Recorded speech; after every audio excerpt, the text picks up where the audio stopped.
के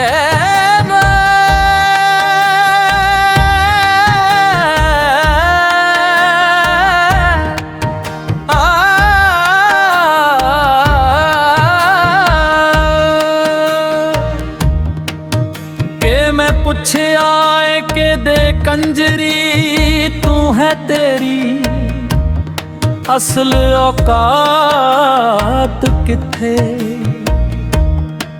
बड़ा उच्चा रुतबा है औरत दा है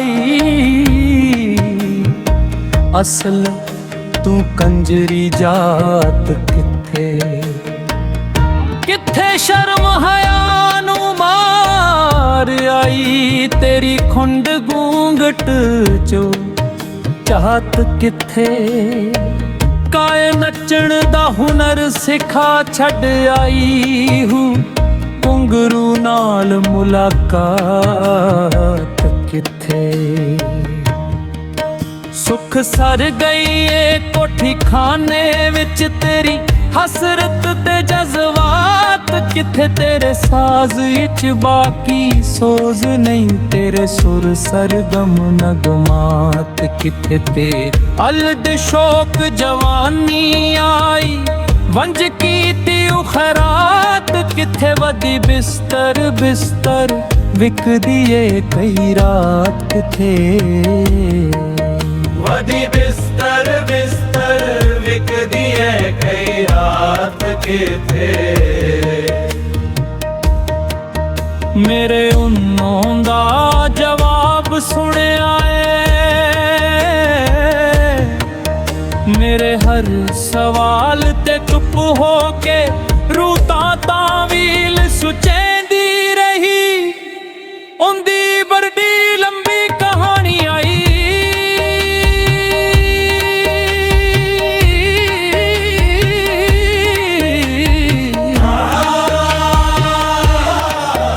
मेरे हर सवाल ते चुप हो के रूता तावील सुचेंदी रही। सारा शौक अदा बन के रुखसार तो जुल्फ हटांदी रही। किसे दुखी सोच विच गुम हो के गलां गुजरिया याद करेंदी रही। वद बदल के यकदम तेवर नू कुछ तलख हकायक सुनांदी रही।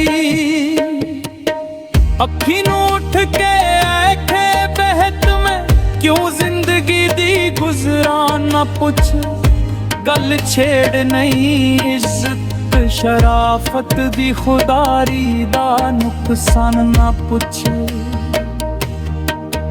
मेरी अजमत नू जा कतल कीता है मैथू कातिल इंसान न पुछ। लखां पेस बदल के आवंदन मैथू रातां दे मेहमान ना पुछ। लखां पेस बदल के आवंदन मैथू रातां दे मेहमान ना पुछ। बल्कि इत्थे इत्थे ऐसे जज्बे दे विच महकदू ही नज़म दावे।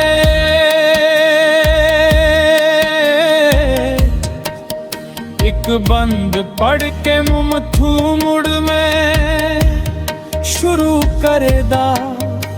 ए राती आवन अल्लू लखां पेस बदल के आवन दिन मैथू रातां दे मेहमान ना पुछे। साई थाई दूही नज़म दे विच बंद पड़वात निबंदे चकले विच। बोल के सुन